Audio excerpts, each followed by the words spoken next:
میرے دوستوں، ایمان کے بعد اگر سب سے کوئی اہم چیز ہے، نماز کے بعد اگر سب سے زیادہ کسی چیز کی تاکید کی گئی، نماز کے بعد اگر کسی ایمانیات کے بعد اگر سب سے زیادہ کسی چیز پر زور دیا گیا تو وہ نماز ہے۔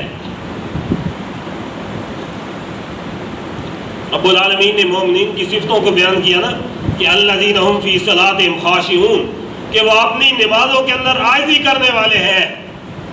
سیدنا صدیق اکبر رضی اللہ تعالی عنہ کے بارے میں آتا ہے کہ جب آپ نماز میں کھڑے ہوتے تو بالکل ایسے کھڑے ہوتے کہ جیسے ایک لکڑی اپنی جگہ پر موجود ہوتی ہے، ایک درخت اپنی جگہ پر موجود ہوتا ہے اور اس کی جڑ کے اوپر جو لکڑی ہوتی ہے مضبوط، وہ اپنی جگہ سے حرکت نہیں کرتی۔ سیدنا صدیق اکبر رضی اللہ تعالیٰ عنہ کے بارے میں آتا ہے کہ ایسے ہی کھڑے ہوتے۔ اور صحابہ کرام کے بارے میں آتا ہے کہ اگر کسی صحابی کو کوئی کانٹا لگ جاتا تو صحابہ کرام اس کانٹے کو نماز کے اندر نکلوا لیا کرتے تھے، کیونکہ ان کی نماز میں توجہ صرف اپنے رب کی طرف ہوا کرتی تھی۔ ہمیں نماز میں خیالات فاسدہ بہت زیادہ آنے شروع ہو جاتے ہیں۔ جب بھی ہم نماز شروع کرتے ہیں تو ہم خیال کسی نہ کسی طرف لے جاتے ہیں۔ ایک ہے میرے دوستو خیال آنا اور ایک ہے خیال لانا۔ کئی لوگ تو نماز کے اندر حساب کرتے رہتے ہیں، اس سے بندے کی نماز ضائع ہو جاتی ہے، کیونکہ جب انسان کی توجہ کسی اور طرف چلی جائے گی تو انسان اپنے الفاظ سے رک جائے گا، اور الفاظ سے رک جانے کے بعد فرض میں تاخیر ہو جائے گی اور سجدہ صاحب واجب ہو جائے گا، اور ہمیں اس بات کا علم ہی نہیں ہے کہ سجدہ صاحب کب واجب ہوتا ہے۔ نماز میں اگر فرض میں تاخیر ہو جائے تو اس پر سجدہ صاحب واجب ہو جاتا ہے۔ مثلا ہم نے تیسری رکعت کے اندر کھڑا ہونا ہے، ہم بیٹھ جاتے ہیں، فوراً خیال آیا، بیٹھنے کے بعد ہم کھڑے ہو گئے تو یہ فرض میں تاخیر ہو گئی، اس پر سجدہ صاحب آ جاتا ہے۔ اسی طرح یہ تو فرض کی مثال ہے کہ یہ فرض میں تاخیر ہو گئی، اور واجب اگر نماز کے اندر بھول کر انسان دعائے قنوت نہ پڑھ سکا، دعائے قنوت کو چھوڑ دیا تو اس سے سجدہ صاحب آ جائے گا۔ اگر سجدہ صاحب نہ کیا، ویسے چلا گیا تو نماز فاسد ہو جائے گی۔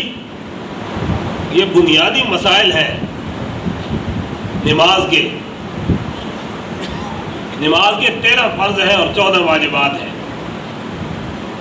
یہ ایسے یاد نہیں ہوگے کہ میں تمہیں بتا دوں کتنے ہیں۔ بدن کا پاک ہونا، کپڑوں کا پاک ہونا، جگہ کا پاک ہونا، نیت کرنا، یہ ساری چیزیں میں بتا دوں، آپ کو پوری ذہن میں بیٹھنے سے، سننے سے پہلے بھول جائیں گے۔ یہ یاد کرنے کی چیزیں ہیں۔ یہ نماز حنفی ہے، نماز کی کتاب ہے، اس کے اوپر ساری لکھی ہوئی ہیں، اور 14 واجبات ہیں نماز کے۔ اسی طرح نماز کے مکروہات ہیں، جن چیزوں سے نماز مکروہ ہو جاتی ہے میرے دوستو، ان چیزوں کا یاد رکھنا بہت ضروری ہے۔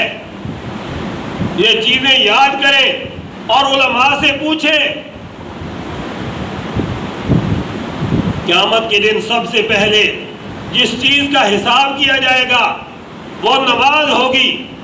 اگر انسان کی نماز صحیح نکل آئی تو یہ سمجھ لو کہ انسان کا حساب و کتاب آسان ہو گیا، اور اگر انسان کی نماز ادھوری رہ گئی تو انسان کا حساب و کتاب مشکل ہو جائے گا۔ ہمیں ہاتھ باندھنے کا ہی پتہ نہیں ہے، ایسے کھڑے ہوتے ہیں۔ ہاتھ کس طرح باندھنے ہیں؟ کھڑے رب کے سامنے، اور کیسے کھڑے ہیں یار؟ رب کی وحدانیت بیان کر رہے ہیں اور اس کی عبادت کے اندر ہیں، لیکن ہاتھ باندھنے کا پتہ نہیں ہے کہ ہاتھ کس طرح باندھنے ہیں۔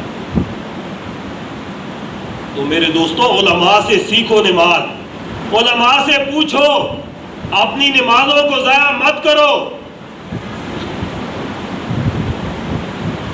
صحابہ کرام رضوان اللہ تعالی علیہم اجمعین کس شوق سے نماز پڑھتے تھے اور کس قدر وہ اپنی رب کی حمد بیان کرتے تھے نماز میں۔ آپ سلم نے دو صحابہ کو کسی پہرے پر کھڑا کیا، ایک مہاجر تھے اور ایک انصاری تھے۔ تو پہاڑی کی چوٹی پر وہ چڑھ گئے اور دشمن پر نظر رکھنے کے لیے، دشمن سے دفاع کرنے کے لیے، تو دو صحابہ کرام نے آپس میں مشورہ کیا کہ اس طرح کرتے ہیں، یہاں فارغ بیٹھنے سے بہتر ہے کہ نماز شروع کر لیتے ہیں۔ ان کا مشورہ آپس میں یہ ہوا کہ ایک آدمی نماز پڑھے گا اور دوسرا دشمن پر نظر رکھے گا۔